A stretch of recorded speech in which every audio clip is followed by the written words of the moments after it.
Hello students, welcome back to our channel. आज हम लोग बात करेंगे expectation of creator from the commercial organization. तो क्रिएटर होते कौन है?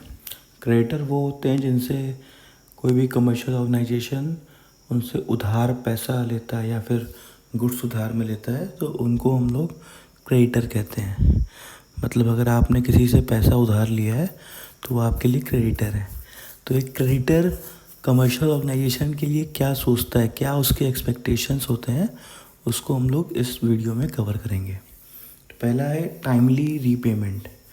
Creditor expect the commercial organisation to make timely repayment of any debts और obligation according to the agreed up term and condition. तो हर एक क्रेडिटर चाहता है कि जो भी टर्म एंड कंडीशन पे लोन दिया गया है कमर्शियल ऑर्गेनाइजेशन को, वो कमर्शियल ऑर्गेनाइजेशन उसको फॉलो करे और टाइमली पेमेंट कर दे। क्योंकि वो टाइमली पेमेंट करेगा तो भी उसको फिर से अगर पैसे की ज़रूरत है तो ईज़िली जो भी क्रेडिटर है वो पेमेंट कर देगा।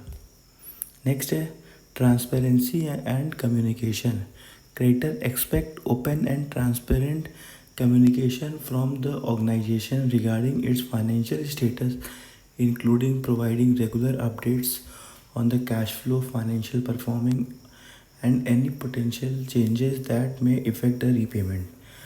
तो हर एक क्रेडिटर चाहता है कि उसको टाइमली पेमेंट तो मिले ही, साथ ही साथ ट्रांसपेरेंसी रहे कम्युनिकेशन में।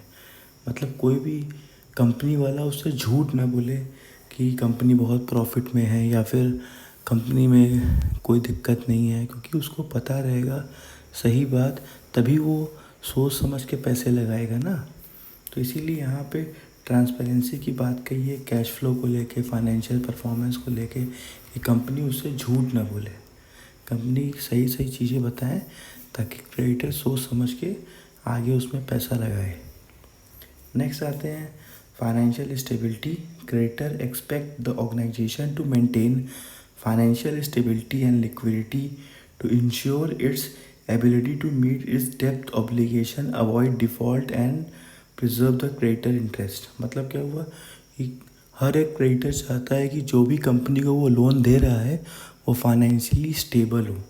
मतलब जो भी उसका बकाया हो, जो भी पैसा उसको देना है वो टाइमली पेमेंट कर दे, प्लस उसकी एबिलिटी हो कि वो कभी भी लेट पेमेंट और जो इंटरेस्ट का पेमेंट है ये सब हमेशा टाइमली करे। तो फाइनेंशियली स्टेबल फर्म रहेगी तो ऑटोमेटिकली वो इंटरेस्ट का पेमेंट या फिर कैपिटल रिफंड, जो भी पैसा लिया है उसको रिफंड टाइमली कर पाएगी। नेक्स्ट आते हैं compliance with agreement।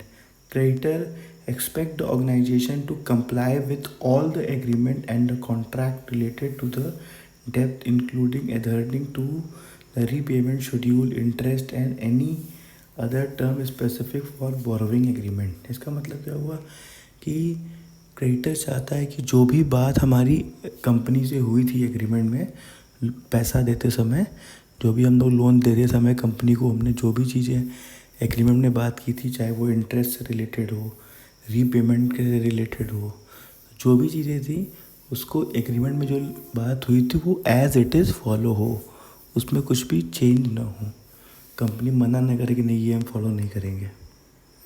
नेक्स्ट है risk management. Creditor expect the organisation to effectively manage financial risk such as market fluctuation, operation challenges or regular change to minimize the likelihood default and protect the creditor invest। मतलब company creditor चाहता है कि company समय समय पे risk management भी work करे। Risk management का मतलब क्या हुआ कि कभी अगर कंपनी नुकसान में जा रही है तो अपने पास रिजर्व बना के रखे, ठीक है, और उसके अलावा कंपनी अपने चीज़ों का इंश्योरेंस करा के रखे ताकि कोई बड़ा नुकसान जो है वो कंपनी को असर न करे। क्योंकि अगर कंपनी नुकसान में जाएगी तो सबसे बड़ी प्रॉब्लम क्रेडिटर के पास आती है, उसको पेमेंट में दिक्कत आती है। तो वो हर एक क्रेडिटर चाहता है कि कंपनी जो है वो अपना रिस्क मैनेजमेंट भी सही तरीके से मैनेज करे। तो स्टूडेंट्स, हम लोगों ने डिस्कस किया एक्सपेक्टेशन ऑफ क्रेडिटर के बारे में। और अगर आप चाहते हैं कि और ज़्यादा अच्छे से आपको इसका MCQ पढ़ना है, चैप्टर वाइज MCQ चाहिए, तो आप जो जिस बुक से मैं पढ़ा रहा हूँ इस बुक को आप परचेज़ भी